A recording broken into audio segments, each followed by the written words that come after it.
Guys welcome back to my channel. আজকে হচ্ছে আমাদের অ্যানিভার্সারি, সেই জন্য আমরা যাচ্ছি এখন লাঞ্চে। কার্তিক আমাকে কোথায় নিয়ে যাবে জানি না। আমি প্রথমে বলেছি আর্সালান নিয়ে যাবে, আর্সালান তো আমার ফেভারিট, সেই জন্য বলেছে। তা আমি বলেছি না, আর্সালানে যাবো না, অন্য কোথাও যাবো, সেই জন্য যাচ্ছি। কোথায় নিয়ে যাবে আমি জানি না। আর ভেবেছিলাম একটা সুন্দর শাড়ি পরবো, সেজে গুজে যাবো, বাট বাইরে এত বৃষ্টি পড়ছে, ওয়েদার তো খুব একটা ভালো না, মানে খুব সুন্দর ঠান্ডা ওয়েদার আছে, কিন্তু এত বৃষ্টি পড়ছে শাড়ি পরে যাওয়ার কোনো প্রশ্নই উঠছে না। তারপর যদি গাড়িটা নিয়ে যেতে পারতাম তাহলেও নয় হতো, কিন্তু প্রান্তিকের তো এখন লাইসেন্সই আসেনি, কি করে গাড়ি চালাবে। যাই হোক, লার্নার দিয়ে তো আর গাড়ি চালাতে পারবে না। আর যাই হোক, সেই জন্য আমরা এখন যাচ্ছি। টুইটি ওইদিকে রেডি হয়ে গেছে। টুইটি কোথায়? টুইটি বলছে আমাকে টিনেজারদের মতনই লাগছে, তোমার মতন লাগছে। না, ওকে কি বড় লাগলে ভালো লাগে না ছোট ছোট লাগলে ভালো লাগে? এই কুচি হলে কি ভালো লাগে? কুচি হলে কি ভালো লাগে? অনলাইনে মিশো ছোট্ট ছোট্ট মেয়েগুলো হিলতলা জুতো পরে লিপস্টিক লাগিয়ে কেন হিলতলা জুতো বলতে পারবে না? এটা হচ্ছে সব থেকে বড় প্রশ্ন। হিলতলা, তুই এমনি বয়সের তুলনায় লম্বা, আর হিলতলা পরে কি হবে? আর ভালো লাগে ভালো না, আরো লম্বা হতে হবে। তো চলো যাওয়া যাক। হ্যাঁ হ্যাঁ, প্রান্তিকও রেডি হয়ে গেছে, আসছে। চলো একসাথে একটা ভালো করে ছবি অন্তত তুলে নিই। কি? হ্যাঁ, ফটোগ্রাফার। হ্যাঁ, এই তো আমাদের ফটোগ্রাফার। টুইটির জন্য না একদম বেশি জামা কাপড় কিনবো না, যা কিনছি সব ছোট হয়ে যাচ্ছে। যা জামা কিনি সব দুদিন পরে। এখন তো এখানে স্কুল ড্রেস, সুতরাং স্কুলে পড়ারও কোনো গল্প নেই। আগে যেমন স্কুলে পরে পরে জামাগুলো ঠিক হয়ে যেত, স্কুলেও পড়তে পারে না। এই দুদিন 3 দিন করে জামাগুলো পরে, তারপর বের করে দেখে ছোট হয়ে গেছে। আমরা এখন চলে এসেছি নিউ টাউনের ভূতের রাজা দিল বর। যারা কলকাতাতে অনেক দিন ধরে রয়েছো তারা নিশ্চয়ই দেখে বুঝতে পেরেছো, বাট আমি কিন্তু ভূতের রাজাতে এই প্রথমবার এলাম। বিদেশে থাকাকালীন এইসব খাবার দাবার আর এরকম জায়গা খুব মিস করেছি। ভালো হয়েছে এই গ্লাস, কাঁসার গ্লাসে করে। অ্যাম্বিয়েন্সটা দারুণ দারুণ লাগছে। এখানকার ডেকোরেশন, অ্যাম্বিয়েন্স আমার এত ভালো লেগেছে, কি সুন্দর করে সাজিয়েছে। আর আজকে না খুব ভিড়ও ছিল, শনিবার তো সেই জন্য। আর আমার এদের পোশাক আশাক ডেকোরেশন এত মিষ্টি লাগছে, একদম মনে হচ্ছে রাজবাড়িতেই বসে আছি। আর তেমন সুন্দর করে সাজিয়ে গুজিয়ে ওরা খেতে দিয়েছে। আর একটা মজার ব্যাপার হলো, খাবার দাবার সার্ভ করার আগে বলেছে তালি না দিলে নাকি খাবার সার্ভ হবে না। এটা কিন্তু বেশ মজাদার ব্যাপার লেগেছে। আর আমরা যখন তালি দিই তখন আমার ভিডিওটাই করা হয়নি, তালি দিতে ব্যস্ত ছিলাম, যে অনেক রকম খাবারের জন্য ওয়েট করছিলাম না। তালি দেওয়ার সাথে সাথেই চলে এলো গুপির থালা, আর প্রান্তিকের জন্য চলে এলো বাঘার থালা। তবে হ্যাঁ, কোয়ান্টিটি বেশ ভালোই ছিল, সেই জন্য আমরা আলাদা করে টুইটির জন্য কিছু অর্ডার করিনি। তাই টুইটির জন্য এসছে খালি থালা। সেটা টুইটি দেখে খুব দুঃখ পেয়েছে যে আমার থালা কোথায়। আমি বললাম এটা দিয়েই তোর হয়ে যাবে। তবে সাজানো থালাটাই ওকে দিয়েছিলাম। চলো দেখাই গুপির থালাতে কি ছিল। প্রথমেই এত খাবার দেখেই আমার বেশ ভালো লেগেছে। সেই বিয়ের দিনের আইবুড়ো ভাতের কথাটাই মনে পড়ে গেল। ওই বিয়ে 2-3 দিনই এরকম করে খেতে দেয়, তাই না? চাটনি, পয়সা, মিষ্টি, পায়েস, ওখানে পাঁপড়, আলু ভাজা, চিকেন, চিংড়ি মাছ, ডাল, আর এখানে রয়েছে ফেভারিট শুক্তো, দারুণ ছিল। আর প্রান্তিকের ছিল শুক্তো, আলু ভাজা, ডাল, পাবদা মাছ, চিকেন পকোড়া, ওটা ছিল পয়সা, আর ওই ছিল মাটন, পায়েস, আর পাঁপড়, মিষ্টি, চাটনি। একদম জমজমাট খাবার দাবার। খাবি নাকি? চিংড়ি আমি খেতে পারবো? খানা কি আছে, কোনো ব্যাপার না খাওয়াটা। হ্যাঁ, ছাড়িয়ে দিই আমি। ভালো লাগছে, খুব ভালো লাগছে। না দিও না, একদম নয়। খেয়েছে জীবনে প্রথম পান খেলি নাকি? ঘাড় নেড়েই চলেছে। আমি এত খাওয়া খেয়েছি যে নড়তে পারছি না আমি। আবার এই টুইটি বলছে আমার পেটটা না সামনের দিকে বেরিয়ে গেছে। তা আমরা 2টো থালি অর্ডার করে 3 জনে খেয়েছি। সঙ্গে আবার পোলাওটাও আমরা নিয়ে যাচ্ছি, তাও আমাদের পেট একদম হাই করছে। লোক বলবে খেতে পারে না, বুঝেছো? একদম খেতে পারে না এরা। সবাই কত কত খাচ্ছে, সত্যি। একটা থালি অর্ডার করার পরেও আবার একটা অর্ডার করছে, কি করে করে কে জানে ভাই। আমার ওই সাজানো গোছানো দেখলেই আমার মনটা ভরে যায়। হেভি লাগলো খেতে। আরেকদিন আসবো, ঠিক আছে? ঠিক আছে প্রান্তি, ওই কি যেন আর একটা থালির নাম বললে? ও, হীরক রাজা। আর সব থেকে বড় প্লাস পয়েন্ট হচ্ছে খেয়ে দিয়ে বেরোনোর সময় একটা সুন্দর মিষ্টি পান হাতে দিল, ওটা নিয়ে আমি খুশি হয়ে গেলাম। Good morning. আজকে হচ্ছে নেক্সট ডে। কালকে আমরা খাওয়া দাওয়া করে বেরিয়ে ওখান থেকে জুডিওতে গেছিলাম। জুডিও থেকে টুইটির জন্য কিছু জিনিসপত্র কিনলাম, মানে জামা কাপড় কিনলাম। আমার জন্য একটা জামা কিনেছি, আর প্রান্তিকের জন্য আগের দিন জামা কিনে এনেছিলাম আমি, যেটাকে ও কালকে পরে গেছিলো, সেটা ওকে অ্যানিভার্সারিতে আমি গিফট দিয়েছি। তো সেই জন্য আমি ওটা কিনতে গেছিলাম, তখন গিয়ে টুইটির জন্য কিছু কিনেছিলাম। এখন তো জুডিও তো খুব বড় সেল চলছে, বাট বিশ্বাস করো সেল খুব যে হ্যাঁ ভালো সেল চলছে। 1000 টাকার জামা 500 টাকায় পাওয়া যাচ্ছে, কিন্তু সেরকম জামাগুলোই 500 টাকায় পাওয়া যাচ্ছে। একটা পিঙ্ক কালারের হাকুবা ড্রেস আমার এত পছন্দ হয়েছে, তোমাকে কি বলবো। কিন্তু ড্রেসটা হচ্ছে ডাবল এক্সেল আছে, এস সাইজ অ্যাভেলেবেল নেই। মানে এই জন্যই আর কি জুডিও সেল দিচ্ছে, মানে ওদের স্টকটা ক্লিয়ার করছে যাতে পুজোর আগে নতুন জিনিস আসতে পারে। এগুলো পুজোর জিনিস একেবারেই নয়, পুরনো জিনিসগুলোকেই সেলে চালাচ্ছে। বাট খুব ভালো স্টক আমি বলবো না। আমি আমার এই রাজারহাটের স্টোরটাতেই গেছিলাম, দুদিন গেছি, দুদিনে একই স্টক দেখেছি। তবে হ্যাঁ, টুইটির জন্য যে জামাগুলো পেয়েছি খুবই ভালো পেয়েছি, ও সাইজে পেয়ে গেছি। তবে একটা ওর প্যান্ট ভীষণ পছন্দ হয়েছিল, যেটা আমি আগের দিন কিনে এনেছিলাম, যথারীতি সেটা সাইজে নেই। সেই জন্য আমি মানে ওর হলো না, বাড়িতে এসে দেখলাম হলো না, তো কালকে গেছিলাম ওটা এক্সচেঞ্জ করাতে, ওই সাইজে অ্যাভেলেবেলই নেই। তো এই জন্যই আর কি অফারটা দিচ্ছে জুডিও। তো যাই হোক, প্রান্তিক সকালবেলায় ঘুম থেকে উঠে ওকে আমি ব্রেকফাস্টে ছাতুর শরবত বানিয়ে দিয়েছি, ও নিয়ে চলে গেল ও বাড়িতে। খুব তাড়াহুড়োর মধ্যে ছিল, কারণ আজকে আমাদের যে ক্যাবিনেটগুলো হবে না, ক্যাবিনেটের ওয়ালের পিছন দিকে আমরা চেয়েছিলাম যে একটু প্রাইমার লাগিয়ে নিতে একটা, যাতে ওয়াটারপ্রুফ থাকে ওয়ালটা, যাতে কোনোভাবে ড্যাম্প না লাগে। তো সেই জন্য সেই কালার করতে আজকে সকাল সকালই লোক চলে এসছে।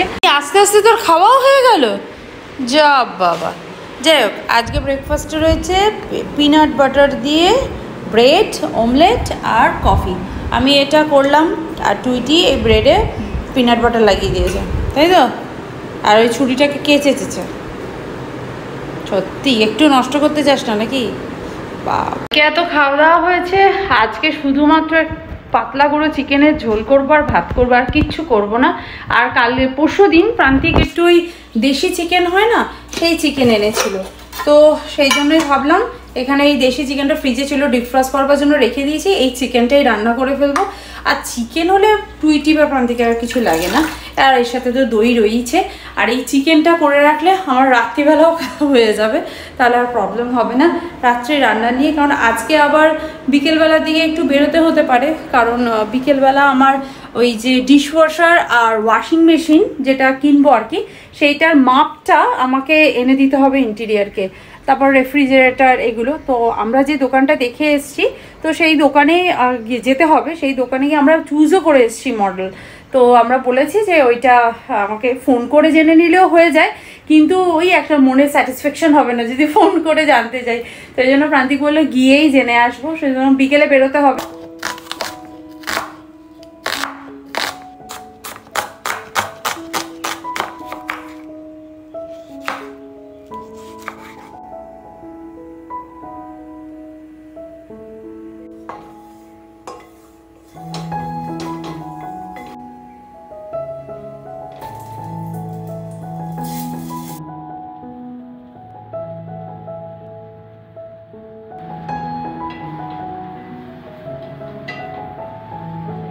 তো জীবনের প্রথম জ্যামিতি বক্স, ওই জিওমেট্রি বক্স তোমরা ইংরেজিতে বলছো, আমরা বাংলায় বলি জ্যামিতি বক্স।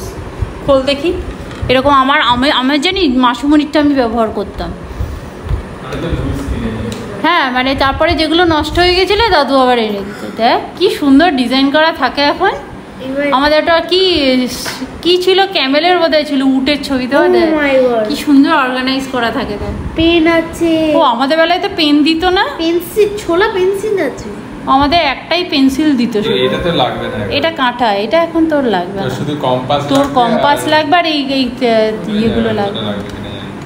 জীবনের প্রথম এগুলো কিগুলো রেখে দিবি, নালে কিন্তু ফ্রি ইরেজার শার্পনার এগুলো দিয়েছে। ফ্রি নয়, এটা সেটআপ। এক্সাইটেড? এবার বুঝতে পারছিস কত হাই লেভেলের অঙ্ক করতে হবে এগুলো দিয়ে। এটা দেখো, সিভিল ইঞ্জিনিয়ার হতে গেলে এরকম বড় বড় লাগবে, বুঝেছিস? এম বড় বড় স্কেল, বড় বড় কাঁটা, হবি নাকি সিভিল ইঞ্জিনিয়ার? বাবা ইঞ্জিনিয়ার হতে গেলে তুই কী করবি? ড্যাডি অঙ্ক মিলছে না বলে তোমাকে ডাকবে। এই দেখ ওটা কি বলে বলতো? বাংলায় তো আমরা চাঁদা বলতাম, চাঁদা। তুই কি বলে জানিস? এটা সেমি সার্কেল। সেমি সার্কেল বলে, মানে নিজের ইচ্ছা মতো যা কিছু বলে দিলেই একটা হয়ে গেল। এই হচ্ছে আজকে আমাদের মেনু: ভাত, স্যালাড, কলাইয়ের ডাল, চিকেন আর দই। আর এটা কে? ইয়ে রাম, ছি ছি ছি, কেউ দেখতে পেয়েছে কিনা জানি না, বাট আমি কিন্তু দেখতে পেয়েছি। হ্যাঁ, নাক দিয়ে ভদ ভদ করে পেরোচ্ছে আর বলে কিনা সুইমিং পুলে যাব। তারপর সুইমিং পুলে গিয়ে তুই নাকের ওইগুলো ছড়িয়ে আসবি, তারপর অন্য কেউ উঠবে, তখন দেখবি তার কপালে এরকম করে ঝরে ঝরে পড়ছে। তখন কি হবে তুই বল? কি হবে তুই বল? কালকের খাওয়াটা কি মিস করছিস এখন তুই? আহারে, টুইটি আমাদেরকে বলেছিল যে ও যে টাকা জমিয়েছে সেই টাকা জমানো দিয়ে আমাদেরকে লাঞ্চে নিয়ে যাবে। তো ড্যাডি তো টাকা দিতে দেয়নি, ওর কাছে টাকাটা রয়ে গেছে। তাহলে ড্যাডি একদিন ওর টাকাটা দিয়ে আমরা খেতে যাবো, ঠিক আছে? ও তো বলেছে ওটা খাবে, ঠিক আছে? খাওয়াবি তো? নাকি মন ঘুরে গেছে? তাহলে তো ওই তো সামনে তোমার বার্থডে আসছে। আচ্ছা, ওরই তো বার্থডে আসছে, তাই না? তাহলে ওর বার্থডেতে ও আমাদেরকে ট্রিট দিয়ে দেবে। আমি একটা ভালো কাজ, ওর বার্থডেতে আর আমি 10 রকম রান্না করবো না, ওইখানেই নিয়ে যাব, তাহলে খাওয়ানো হয়ে যাবে, ঠিক আছে? হ্যাঁ, হীরক রাজার দেশের ওটা খাবো। আর সঙ্গে মাসুমণিকে ডাকতে হবে, দিদাকে ডাকতে হবে, দাদুকে ডাকতে হবে। কেন আমার বন্ধু দিতে হবে না? সে তো রাত্রিবেলা, দুপুরবেলা। তোর কাছে কি অত টাকা আছে তুই সবাইকে প্লেট খাওয়াতে পারবি? সেটা আগে বল, তোর কাছে কি অত টাকা আছে? আমি ফার্স্ট টাইম রাগি দিয়ে কেক বানিয়েছি, চকলেট কেক। এটা আমি এখন একটু খাবো। আর টুইটি, কেমন লাগলো রাগি কেক? তো খাওয়া হয়ে গেল আমার, কেটে আনতে আনতে তোর খাওয়া হয়ে গেল। কালকে আমরা ভূতের রাজা দিল বরে যখন খেতে গেছি, তো ওখানে খাবার দাবারের কোয়ালিটি অসাধারণ। দেখে মনে হচ্ছিলো কোয়ান্টিটি খুব কম দিয়েছে, বাট যা কোয়ান্টিটি দিয়েছিল আমরা 3 জন খেয়েও শেষ করতে পারিনি। মানে খুব ভালো খাবার দাবার। আর না, অনেক সময় হয় কি প্রচুর তেল প্রচুর মশলা দিয়ে রান্না করা, তা কিন্তু নয়। আর খাওয়ার পর অনেক সময় ঢেকুর ওঠে, অম্বল হয়ে যায়, এরকম কোনো প্রবলেম হয়নি। খাওয়ার পর যে একটা শরীরের মধ্যে অস্বস্তি, সেটাও হয়নি। বাট হ্যাঁ, আমরা খাওয়ার পর এসে রাত্রিবেলা, যেমন আমি কালকে স্যালাড খেয়েছিলাম, মানে এরকম হালকা ফালকা খেলে ঠিক আছে, বাট খেয়ে দিয়ে খুঁজে খুব কষ্ট হচ্ছিলো, একেবারেই না। খাবারের কোয়ালিটি অসাধারণ। আমি তো 5 স্টার রেটিং দিয়েছি, আমার ভীষণ ভালো লেগেছে। আর আমার মনে হচ্ছিল কি বাড়িতে কেউ মা ঠাকুমারা এই রান্নাগুলো করেছে, সেই খাবারই খাচ্ছি। এত টেস্ট, মানে অ্যাকচুয়ালি সত্যি কথা বলতে এত রকম ভ্যারাইটি খাবার আমি একটু কমই খাই, কিন্তু আমার কালকে খেয়ে না জাস্ট মনটা ভরে গেল। মানে কালকে যখন ওই সাজিয়ে গুজিয়ে খেতে দিয়েছে না, তখন আমার মনে হচ্ছে হ্যাঁ, আমি ইন্ডিয়াতে আছি। আমার সেই ইন্ডিয়াতে থাকার যে একটা আমি আনন্দ ফিল করি না, সেই হ্যাপিনেস ফিল করি, সেটা আমি কালকে একদম ভরপুর ফিল করেছি। সত্যি কথা, ওরকম কাঁসার থালায় সেই বিয়ের সময় বোধহয় আমি খেয়েছি, ওরকম সুন্দর করে সাজিয়ে গুজিয়ে কাঁসার থালা। আমার না বেশ ভালো লেগেছে। ঠিক আছে, আমার মায়ের বাড়িতে আর পিছনে কি সুন্দর লাগছে, সানসেট হচ্ছে, দেখ কি ভালো লাগছে দেখতে। প্রান্তিক আছে আমার মায়ের বাড়িতে। অ্যাকচুয়ালি আমার মায়ের বাড়িতে আমার একটা ওয়ার্ড্রপ আছে, তো সেই ওয়ার্ড্রপটা আমার বিয়ের ওয়ার্ড্রপ, ওটার মধ্যে আমি ইম্পর্টেন্ট জিনিসপত্র রাখতাম, সেই জন্যই সেটা আমি এই বাড়িতে কোনো দিনই আনিনি, ওটা আমার মায়ের বাড়িতেই থাকতো। তো সেই জন্য সেই ওয়ার্ড্রপটা আমার নতুন ফ্ল্যাটে শিফট করাবো। তো সেটা করবার জন্য যে স্পেসটা লাগবে, তো সেই স্পেসটা মাপতেই প্রান্তিক গেছে। এছাড়াও প্রান্তিকের আরও একটা এক্সট্রা কাজ আছে, সেই জন্যই সে গেছে আর কি। তো যাই হোক, সেই জন্য মায়ের হাত দিয়েও আলাদা একটা বাটি করে, আমি ওভেনের বাটি করে আমি ছোট্ট করে একটা কেক বানিয়ে দিয়েছি, যাতে বাবা মা খেতে পারে। আর এই কেকটা থেকেও কিছুটা কেটে দিলাম, বানানোর পর মনে হলো ওই কেকটা খুব ছোট হয়ে গেছে, সেই জন্য এই বড় ট্রেটা থেকেও আবার কিছুটা কেক কেটে মাকে আবার দিয়ে দিলাম। তো যাই হোক, এই হচ্ছে সেই কেক। আমি টুইটি তো বলেছে খুব ভালো হয়েছে খেতে। তো যাই হোক, আমিও একটু টেস্ট করে নিই। আর আজকে ব্লগটা তাহলে এখানেই এন্ড করছি, দেখা করছি নেক্সট ব্লগে। ততক্ষণের জন্য ভালো থাকো, সুস্থ থাকো, আর লাইফটাকে এনজয় করো। Bye bye, see you in next video. By.